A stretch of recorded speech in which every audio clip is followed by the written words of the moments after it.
أعوذ بالله من الشيطان الرجيم.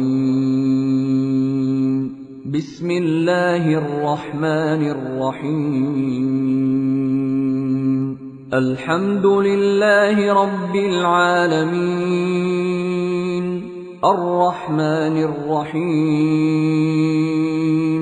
مالك يوم الدين إياك نعبد وإياك نستعين اهدنا الصراط المستقيم صراط الذين أنعمت عليهم غير المغضوب سبحانك لا علم لنا إلا ما علمتنا إنك أنت العليم الحكيم. اللهم رب زدني علما. الحمد لله كفى وسلام على عباده الذين اصطفى. عزت مند اوریدن کو الحمدللہ د الله تعالی په توفیق سره او د هغه په فضل او کرم سره موږ استاسو د قران کریم د 13 سپارونه 3 سپاره ولستي. الله تعالی دې موږ تاسو ته په دې باندې پوهه او د عمل کولو توفیق راکړي او الله تعالی دې موږ ته مزید آسان کړي او الله دې موږ عملونه په قرآن کریم باندې خسته کړي. د سورہ آل عمران آیت نمبر 92 ونن ان شاء الله وایو. پرون سورۃ آل عمران آیت نمبر 91 پورې ویل شوی و. داغه اخیری آیت کې الله تعالی هم دغه خبره کړې و چې کچېری یو سړی داسې مړ شي چې هغه په حالت د کفر کې وي او مرګ نه مخکې هغه د خپل ګناهونو او د کفر یا د شرک نه معافی غوښتي نه وي، نو هغه د پاره به جهنمی او عذاب علیم بوي، دردناک عذاب وي. د هغه باره کې سورۃ النساء یو آیت هم ده، آیت نمبر 18 اتلسم د سورۃ النساء آیت نمبر 18 اتلسم 18 نساء 18. هغه کې الله فرمایي چې ولیست التوبة للذین يعملون السیئات حتى اذا حضر احدهم الموت قال انی تبت الآن وللذین یموتون وهم کفار. یعنی کله چې حالت د مرګ ور باندې راشي هغه وخت کې بیا غواړي چې زه اوس توبه وباسم او حال دا چې هغه باندې حالت د مرګ راغلی وي او بیا هغه وخت کې هغه توبه قبلی کې بنا. الله دې موږ داسې حالت نه بچ کړي. اوس نوې سبق وایو، هغه ته تاسو متوجي شئ. سورہ آل عمران آیت نمبر 92. لن تنالو هی چرب اون رسی گئی تاسو حاصل بنکړل شي تاسو.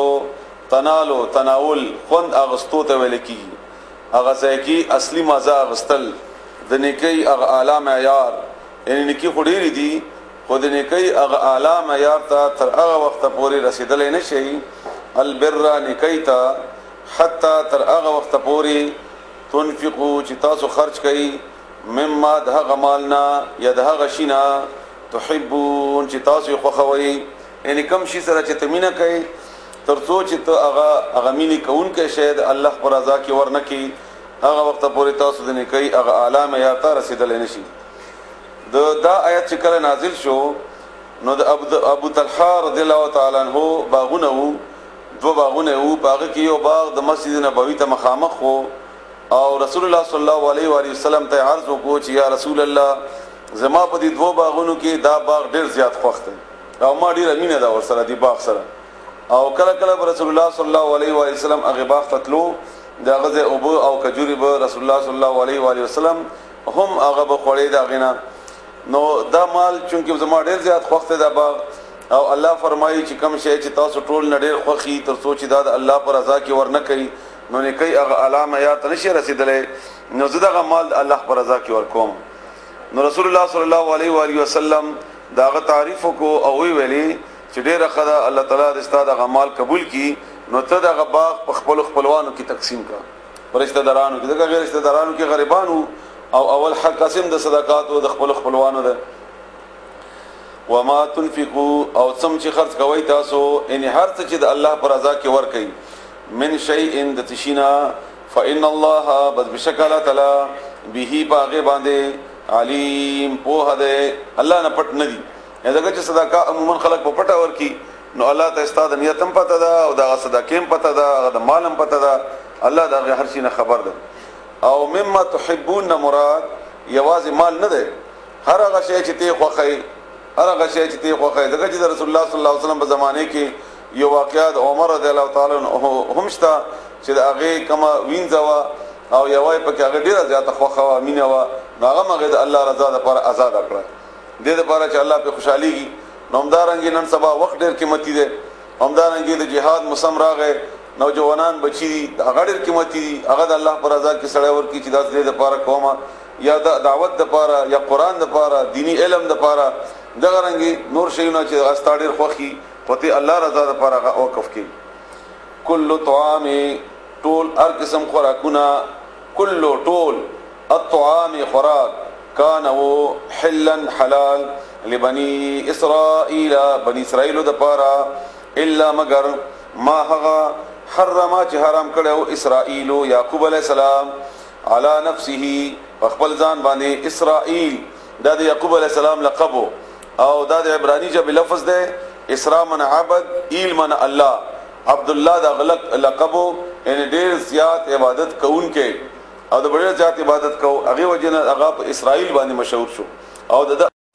د بني اسرائيل وای اولاد يعقوب عليه السلام واقعا دا وا په سورته انعام آیت نمبر 144 کې الله تعالی د ذکر کړی دی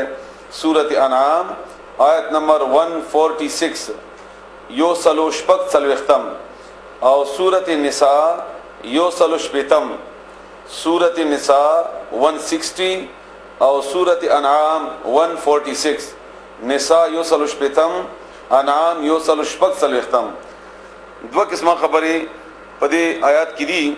یو دا چې الا ما حرم اسرائيل على نفسه مگر هغه چې بند کړو حرام کړو یعقوب علی السلام په خپل ځان باندې یعقوب علی السلام باره کې روایت دا دي چې د ارق النساء تکلیف او ارق النساء د لپاره تر شیونه خنوي او هغه چې هغه کې وبډي زیاتی وی لکه غټه غو خشواد او غو خشوا نو او غو خو یعقوب علی السلام نه خړله نو د یعقوب علی السلام د نه خړو په بنیاد باندې دا وګڼلا چې کنيدا په موږ باندې حرام ده او دغه غوخه په ځان باندې حرامه کړی و همدارنګه ځنه بل شونه دغه پریزو او بعض روایتو کې دي چې بعض شونه یعقوب علی السلام به تور نظر منلی و چې دا به نه خورما خو بهرحال چې ارث شیوا خو هغه په خپل ځان باندې د دې بنیاد باندې نه چې کنيدا حرام دي بلکې دې بنیاد باندې چې هغه نه پرهیز کړو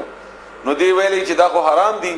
نو چې رسول الله صلی الله علیه و علیه وسلم کله تشریف راوړو او د اوخ وخه به دوی خوړله حلاله ده اوسم حلاله ده نو دوی به اعتراض کوو چې دا څنګه تاسو وایي چې موږ د تورات او د انجیل تصدیق کوونکي یو موږ دین دی او چې هغه کې حلال او موږ حلال دي نو اوخ وخه خو حرام ده نو تاسو به ولې خورئ نو الله دې آیت کې هغه ته جواب ورکړي چې دا سينو عادت چې تاسو وایي الا ما حرم مگر هغه چې حرام کړو اسرائیل یعقوب علی السلام علی نفسه په خپل ځان باندې من قبل وړاندې د اغنا اندا چې تنزل چې نازل کړي شوی او تورات لا نازل کړي شوی نو چې تورات نازل شو نو تورات کې خود حلال او د حرام وضاحت وشو قل او یا لکه څنګه چې رسول الله صلی الله علیه و سلم کچا پیاز نو خوخ همدا غرنګ کچا وګ نه خوخه خړلی هم نه ده خدای نه دی ویلي چې مخوري دغه چې هغه ویلي وي چې مخوري نو بیا خو به حرام او بلکې وضاحت کړی دی چې زه په دې بنیاد نه خورم چې ما ته هر وخت فرشتي راځي هغه نه علاوه تاسو جمعه تزم نو ما استعمالوي دا کچا پیاز او کچا وګا دغه چې به انسان د خلینه بوی راځي واسه حرام نه نو وضاحت وشو قل او یا فاتوا راوړی به تورات فتلوها بیا تلاوت کوي د هغه اول ولایغه ان کچری کنتم یی تاسو صادقین رښتونی کدا سو رښتیا وایي راوړی کوم د تورات کښتا فمن افترا فمن بس هغه څوک افترا چې جوړ کی اوتړي افترا دروغ او الزام ته ویل کیږي دروغ خبره ته چې بل چا پورې اوتړي هغه ته ویل کیږي څوک چې اوتړي علی الله تعالی تعالی باندې الکذب دروغ من بعد ذالک ورستو د دینا ان وضاحت شو اوس بیا مغه دروغ تړي الله باندې فاولائک بس همدغه خلق دي هم الظالمون چې همدا ظالمان دي